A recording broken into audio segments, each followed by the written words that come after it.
Hi viewers, Voice of Vasu 77. This is my YouTube channel. Please watch and subscribe, press the bell icon to get more videos. World వైడ్గా ప్రపంచవ్యాప్తంగా 190 దేశాలు ఉన్నాయి కదా. అందులోపట ఇంచుమించు 52-53 దేశాల వరకు అరబ్ కంట్రీస్ ఉన్నాయి. మిగతా యూరోప్ కంట్రీస్, తక్కినవన్నీ ఏషియన్ కంట్రీస్. ఇప్పుడు ప్రపంచవ్యాప్తంగా ఉన్న దేశాల లోపల అరబ్ కంట్రీస్ ఏం చేస్తాయంటే పెట్రోలియం ఉత్పత్తులు బాగా ఫేమస్ కదా. భౌగోళిక పరంగా వాళ్ళ దేశం లోపల పెట్రోలియం ఉత్పత్తులు విరివిగా లభిస్తాయి. తద్వారా వచ్చినటువంటి డబ్బుతోని లగ్జూరియస్ లైఫ్ లీడ్ చేస్తుంటారు వాళ్ళు. అంటే మ్యాటర్ ఏంటంటే సోషల్ మీడియా లోపల ఈ మధ్య కొద్దిమంది అంటున్నారు, అరబ్ కంట్రీస్ వాళ్ళు మనకి ఏషియన్ కంట్రీస్కి లైక్ భారత్కి పెట్రోలియం, డీజిల్ అట్లాంటివి ఇవ్వకపోతే మనం ఎట్లా లైఫ్ లీడ్ చేస్తామని చెప్పేసి క్వశ్చన్ అనమాట. పుల్కల్లారా చెప్పేది వినండి. మన దేశం లోపల 4 రకాల సీజన్స్ ఉన్నాయి. చలికాలము, వర్షాకాలము, ఎండాకాలం, ఇట్లా సీజన్స్ ఉన్నాయి. అరబ్ కంట్రీస్లో కానీ యూరోప్ కంట్రీస్లో కానీ ఇలాంటి సీజన్స్ లేవు. భౌగోళిక పరంగా ఏషియన్లో ఉన్నటువంటి కంట్రీస్ చాలా వరకు ఎట్లా ఉంటాయంటే రైనీ సీజను, వింటర్ ఇట్లాంటి కాలాలతో పాటు సమతుల్యంగా ఉంటుంది వాతావరణం. తద్వారా అన్ని రకాల పంటలు పండుతాయి, పశు సంపద విరివిగా ఉంటుంది. తద్వారా వచ్చేటువంటి పాల ఉత్పత్తుల ద్వారా లభించేటువంటి పాల పదార్థాలు విరివిగా లభిస్తాయి. ఎక్కడ ఏషియన్ కంట్రీస్లో ముఖ్యంగా తీసుకుంటే ఇండియా అని చెప్పొచ్చు. ప్రపంచవ్యాప్తంగా 7వ అతిపెద్ద దేశము, ప్రజాస్వామిక దేశము, హిందూ దేశము. అంటే వీళ్ళ అక్కస్ ఏంటంటే ఇండియాకు అరబ్ కంట్రీస్ పెట్రోలియం ఉత్పత్తుల్ని ఆపేస్తే ఏ విధంగా ముందుకు సాగుతుంది. ప్రజెంట్ ఉన్నటువంటి సిచ్యువేషన్ లోపల మీకు విషయం తెలుసుకొని మాట్లాడండి.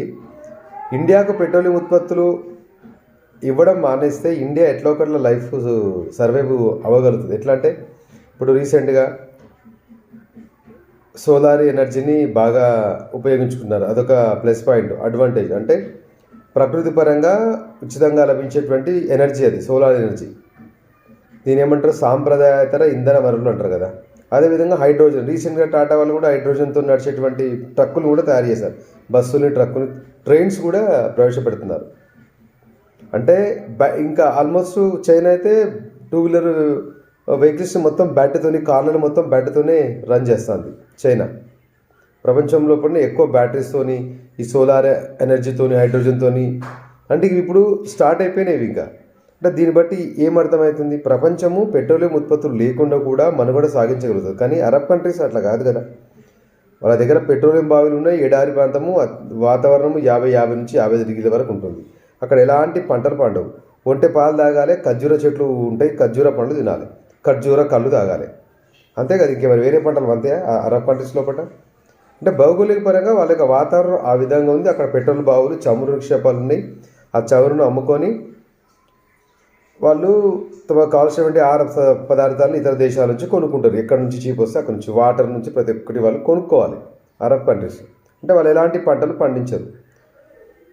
అంటే వ్యవసాయమే లేదు అక్కడ ఉన్నటువంటి ల్యాండ్. వాళ్ళకు వ్యవసాయం చేయడానికి, అగ్రికల్చర్కి పనికిరాదు ల్యాండ్ అది కదా. ఈ విషయం అయితే క్లియర్ కదా.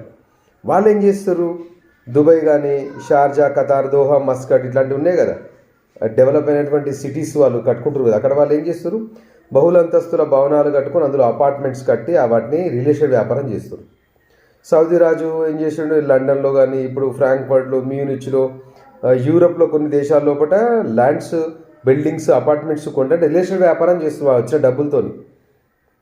అదేవిధంగా పర్యాటక, ఇప్పుడు దుబాయ్ అంటే పర్యాటక పరంగా వాళ్ళు కొన్ని బిల్డింగ్, బుర్జ్ ఖలీఫా లాంటివి ఇట్లాంటి కట్టడాలు కట్టడం, విలాసవంతమైన అపార్ట్మెంట్లు, లాడ్జెస్, పార్క్స్ ఇట్లాంటివి డెవలప్ చేస్తారు. అంటే టూరిజం ద్వారా ఎంతో కొంత ఆర్థిక వనరులు సాధించవచ్చు అని చెప్పి వాళ్ళ ఫ్యూచర్లో.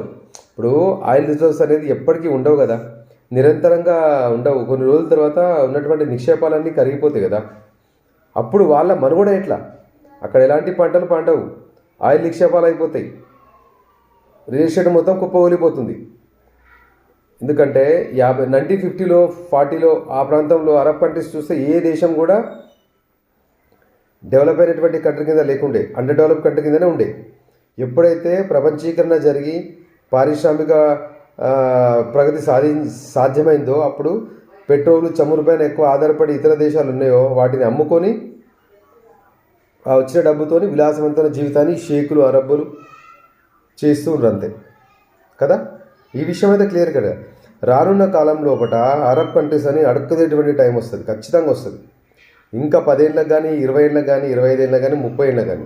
ఇప్పుడు ఇండియా కూడా 2030 నాటికి ఈ శిలాజ ఇంధనాల ద్వారా వచ్చేటువంటి కాలుష్యాన్ని అరికట్టాలని చెప్పేసి హైడ్రోజన్ ఇంధనంగా వాడి సాంప్రదాయేతర ఇంధనాలు సోలార్ పవర్ని వాడి ఇంకా కొత్త టెక్నాలజీ ఏమైనా రావచ్చు.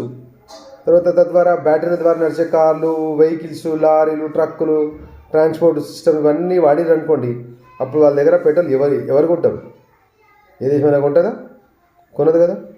ఇప్పుడు వాళ్ళ పరిస్థితి ఏంటి అంటే క్వశ్చన్ వస్తుంది. ఏమని సోషల్ మీడియా లోపల తరచుగా వైరల్ అవుతున్న వీడియోస్ ఏంటంటే అరబ్ కంట్రీస్ దయతలిచి మీకు పెట్రోలు ఉత్పత్తులు అవన్నీ ఇస్తారు కాబట్టి మీరు అదే దేశం ఇట్లా ముందుకు నడుస్తుంది అని చెప్పేసి ఒక కాంట్రవర్సీ. ఇప్పుడు చైనాలో కూడా చూడండి 2 వీలర్స్ మొత్తం బ్యాటరీతో నడిచేటివి, 100% బ్యాటరీతో నడిచేటివి చైనా లోపల. అక్కడ ఆల్మోస్ట్ 4 వీలర్స్ కూడా, ట్రక్కులు కూడా నీకు హైడ్రోజన్ ఇంధనంతో ఇంకా విరివిగా ఫ్రీగా వచ్చే ఎనర్జీతో ఇన్ ఫ్యూచర్లో కూడా సోలార్ కార్స్ రావచ్చు, సోలార్ ట్రక్స్ రావచ్చు, సోలార్ ట్రైన్స్ రావచ్చు. దీనికి ఇంధనానికి అయితే ఎలాంటి ఖర్చు ఉండదు కదా. చరిత్రను చూసుకుంటే కూడా భారత్ ఎప్పుడే కానీ బంగారు చిలగాలంటిది. మన దగ్గర సమశీతోష్ణమైన వాతావరణము, అన్ని రకాల వెదర్స్ మన దగ్గర ఉన్నాయి.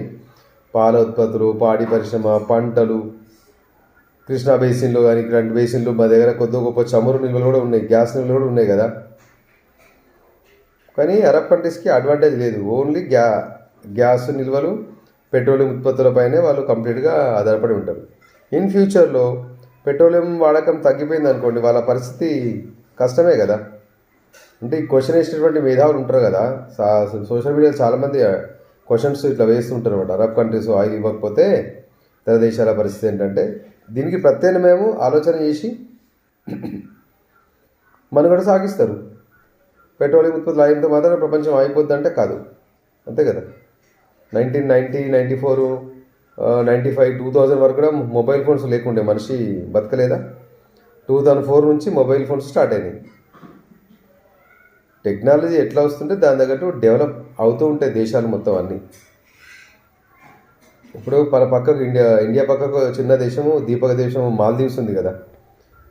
కొత్త అధ్యక్షుడు వచ్చిండు మహమ్మద్ మోజు అని. వాడు ఏం చేసిండు, ఇండియాకు వ్యతిరేకంగా ఇండియా అవుట్ అనే నినాదంతో వాడు గవర్నమెంట్ అక్కడ స్థాపించిండు మాల్దీవ్స్లో.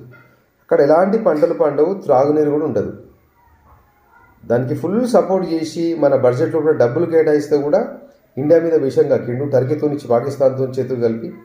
ఇప్పుడు రీసెంట్గా కూడా ఈ బంగ్లాదేశ్ కూడా సేమ్ ఇండియా అవుట్ అనే నిదానంతో అక్కడ కూడా ఉద్యమం అంటే ఇండియాకు వ్యతిరేకంగా. మరి బంగ్లాదేశ్ గురించి తెలుసా, 80% మన ఇండియా పైనే ఆధారపడి ఉంటుంది.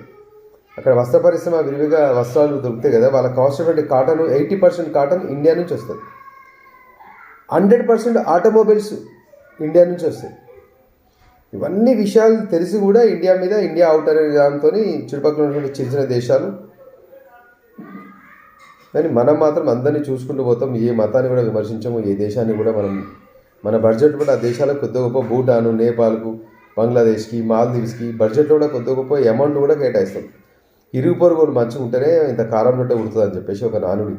అంటే పక్క దేశాలు, పొరుగు దేశాలు కూడా ఆర్థిక సంక్షోభం కాకుండా మంచిగా ఉంటే మనకు కూడా బాగుంటుంది అనేటువంటి ఒక ఆశతో చేసుకుంటూ పోతుంది తప్పితే కానీ మన ఇండియా యొక్క అసమర్థత కాదు అది. కాబట్టి ఈ సూడో సెక్యులర్వాదులు సోషల్ మీడియాలో కూడా తరచూ వచ్చి మాట్లాడుతుంటారు కదా, వాళ్ళ విషయం తెలుసుకోవాలి. ఇండియా ఎవరిపైన డిపెండ్ కాదు, తలుచుకుంటే అన్నీ చేయగలుగుతుంది. ఇప్పటికీ ఇంకా టెక్నాలజీ పరంగా ఇండియా ముందుంది. ఇన్ ఫ్యూచర్లో కూడా చాలా వచ్చేటువంటి అవకాశం ఉంది. జై హింద్.